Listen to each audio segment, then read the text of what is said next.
जय सिया राम। सब सुख लहे तुम्हारी सरना, तुम रक्षक काहू को डरना।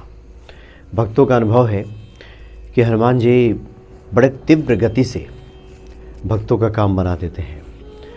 हनुमान जी के कार्य में विलंब नहीं होता, जब तक देरी है तब तक है, लेकिन जब हनुमान जी की कृपा होती है तो भक्त अभिभूत हो जाता है।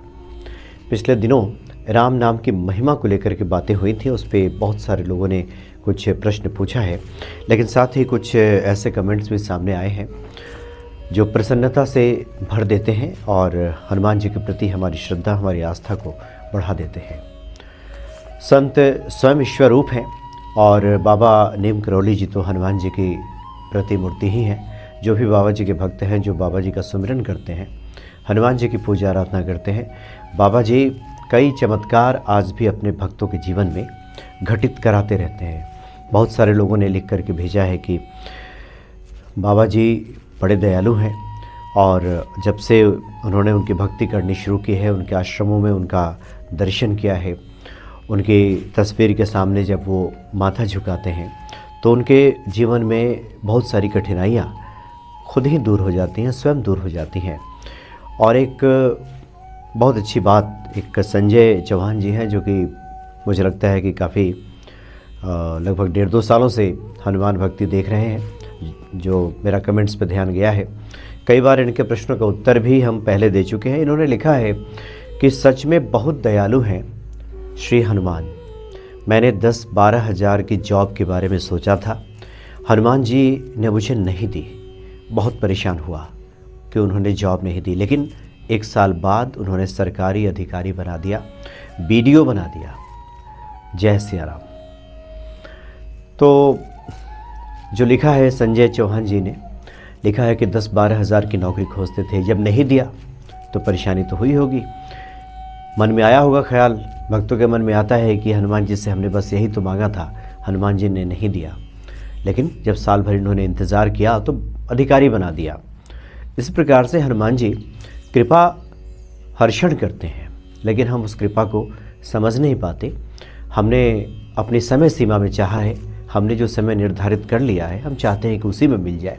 लेकिन विश्वास रखिए, जो भी हनुमान जी के भक्त हैं, हनुमान जी की शरण में, हनुमान जी की आराधना करते हैं, उनके जीवन में ऐसा घटित होगा जिसकी उन्होंने कभी कल्पना नहीं की थी। यानी हर क्षण, हर घड़ी उन्हें सुखों की अनुभूति होगी। पिछली बार राम नाम की महिमा को लेकर के, चूँकि राम नाम से हनुमान जी प्रसन्न हो जाते हैं और राम नाम लेखन की विधियाँ महिमा बताई गई है। और ये कहा गया है कि अगर व्यक्ति लगातार 41 दिन या 90 दिनों तक बिना नागा किए, बिना बीच में व्यवधान डाले, अगर वो निरंतर राम नाम लिखता है, कम से कम 108 बार भी राम नाम लेखन करता है, तो उसकी मनोकामनाएं पूरी हो जाती हैं। और इसको लेकर के काफ़ी कुछ आप पहले से जानते भी हैं, क्योंकि कलयुग में ना तो कर्म संभव हो पाएगा, ना हमारा विवेक काम आएगा, ना चतुराई, ना बुद्धि, कुछ भी काम नहीं आने वाला। गोस्वामी तुलसीदास जी ने कहा है कि नहीं कली कर्म न भगति विवेकु, राम नाम अवलंबन एकु।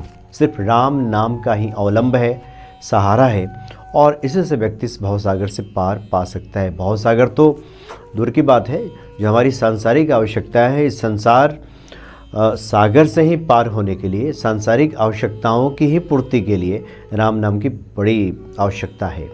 और राम नाम के बगैर इस संसार की ज़रूरतों, आवश्यकताओं, दायित्वों, कर्तव्यों का निर्वहन भी संभव नहीं हो सकता। इसलिए गोस्वामी तुलसीदास जी ने कहा, हमारे शास्त्रकारों ने कहा है कि इसमें किसी प्रकार से परेशान होने की आवश्यकता नहीं है। भाव कुभाव अनख आलसहु, नाम जपत मंगल दिशि दसहु। भाव से जपिए, प्रेम से जपिए, कुभाव से, ईर्ष्या से, द्वेष से भी जपिए। बहुत सारे लोग ऐसे हुए हैं ईर्ष्या द्वेष से ही जपा। शिशुपाल ने तो ईर्ष्या ही करता था भगवान कृष्ण से, लेकिन ईर्ष्या हम जिससे करते हैं, या फिर हम जिससे प्रेम करते हैं, या फिर जिससे हम क्रोध करें, जिससे हम शत्रुता रखें, उसी का स्मरण हर क्षण आता है। यानी स्मरण में, चिंतन में बना रहना चाहिए। तो जिस भाव से हम ईश्वर का जप करेंगे, उसी भाव से ईश्वर हमें प्राप्त हो जाएंगे, भाव से कुभाव से। अब इसमें बहुत सारे महिला भक्तों ने लिखा है कि उनके लिए चूँकि प्राकृतिक व्यवधान बीच में आ जाता है, तो वो कैसे भला 90 दिनों तक नाम जप कर सकती हैं या लिख सकती हैं, तो क्या करें फिर। तो पहली बात तो ये है कि इसमें घबराने की आवश्यकता नहीं है। नाम जप में पूरी तरह से स्वतंत्रता दी गई है कि आप कभी भी नाम जप कर सकते हैं, लिख भी सकते हैं। अगर आप लिख रहे हैं 90 दिनों तक, आपको लगता है कि बीच में व्यवधान आएगा, तो घबराने की आवश्यकता नहीं है। उसमें हाथ पैर धो करके लिखना शुरू कर दिए। सिर्फ यह है कि मंदिर के पास ना बैठें और दीप प्रज्वलित ना करें, क्योंकि शुद्धता की इसमें बातें रहती हैं।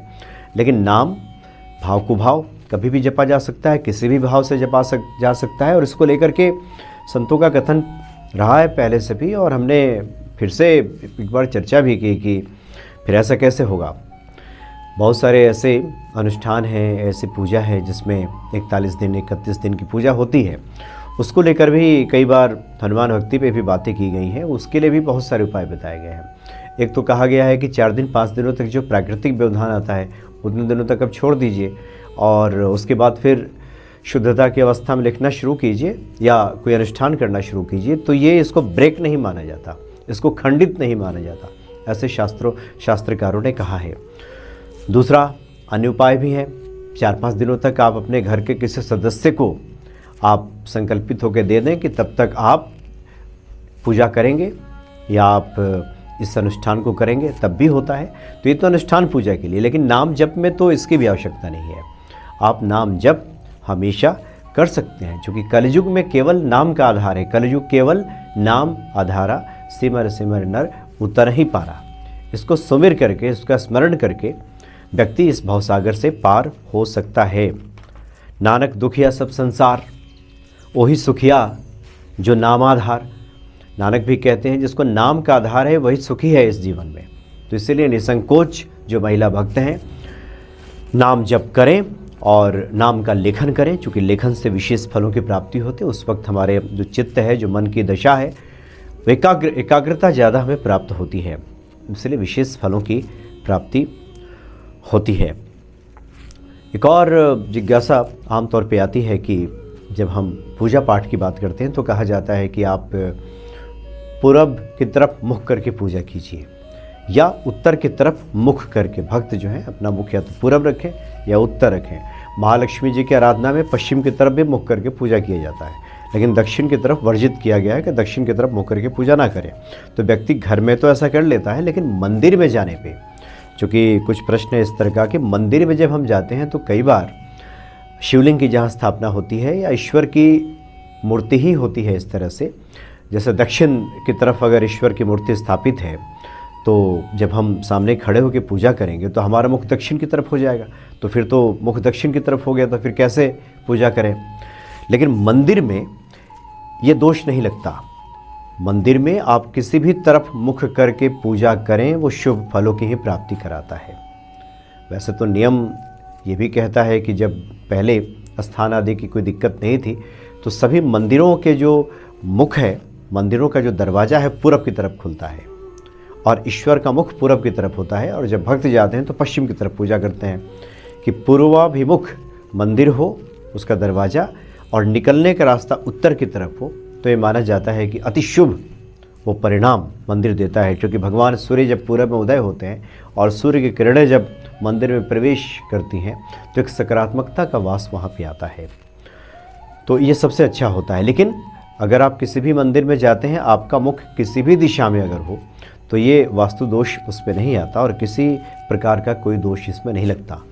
लेकिन आप घर में जब पूजा करें तो इन नियमों के जरूर पालन करें कि आपका मुख या तो पूरब हो या उत्तर हो, अति उत्तम है। महालक्ष्मी की जब आराधना की जाती है धन प्राप्ति के लिए तो पश्चिम दिशा की तरफ भी मुख करके पूजा का विशेष प्रावधान किया गया है और भक्त पश्चिम की तरफ भी मुख करके पूजा करते हैं।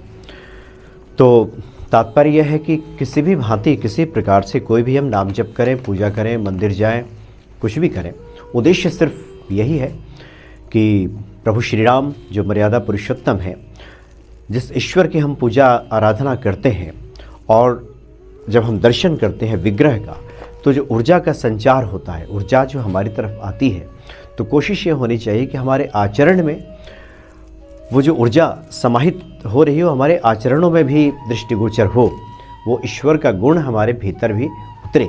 राम के जो साधक हैं, जो हनुमान जी के साधक हैं, ये उनके जो गुण हैं कुछ कुछ उनके अंदर भी परिलक्षित होना शुरू हो जाए। पूजा का ये भी मतलब होता है।